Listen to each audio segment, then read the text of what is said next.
28 साल का नौजवान जिसकी मां के एक बेटा था, एक, और बिना शादी के ब्याह में हमारे सर पर सेरे बांधे जाते हैं। सेराबंदी होती है, आपके भी होती है।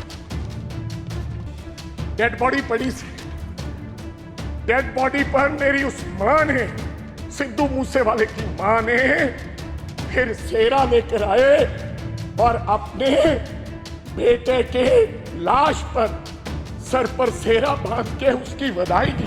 ये हालात हैं। आप देश के गृह मंत्री हैं, इंसाफ दिलाएं। तिहाड़ जेल में बैठा एक गैंगस्टर जिसका नाम लॉरेंस बिश्नोई है, उसने मारकर कहा, जेल से इंटरव्यू दिया और कहा मैंने मारा है। अभी तो सिद्धू मूसेवाला मारा है, अभी इसके बाप को भी मरना होगा। जेल से इंटरव्यू दिया। आप नेशनल सिक्योरिटी की बात करते हैं, कब इंसाफ मिलेगा सिद्धू मूसेवाला को? बात कहनी चाहता हूं सभापति साहब, हमारा एक साथी था, उसका नाम था सिद्धू मूसेवाला, एक कलाकार था, दुनिया में उसका नाम था। चाहे तमिलनाडु हो, चाहे महाराष्ट्र हो, चाहे केरला हो, चाहे न्यूयॉर्क हो, उसके गाने पर दुनिया झूम उठती थी। और मैं ये भी कहना चाहता हूं सभापति साहब, टाइम स्क्वायर न्यूयॉर्क में हर तीसरे दिन सिद्धू मूसेवाला बजता है। बिलबोर्ड, जो बिलबोर्ड दुनिया के 100 गाने, उनमें से सिद्धू मूसेवाला हर रोज पहले, दूसरे, तीसरे नंबर पे वो व्यक्ति रहता है। उसके साथ हुआ क्या, मैं आज इस सदन को जानकारी और बताना चाहता हूं आपके माध्यम से। क्या हुआ 28 साल के नौजवान के साथ?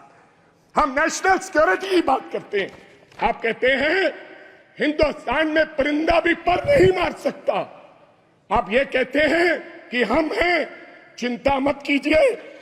लेकिन क्या हुआ, नौजवान 28 साल के नौजवान को गोलियों से मार कर 10 गोलियां मारकर दिन दिहाड़े मार दिया गया। और मारा किसने? सभापति साहब, बहुत से लोग मारे जाते हैं, मारा किसने?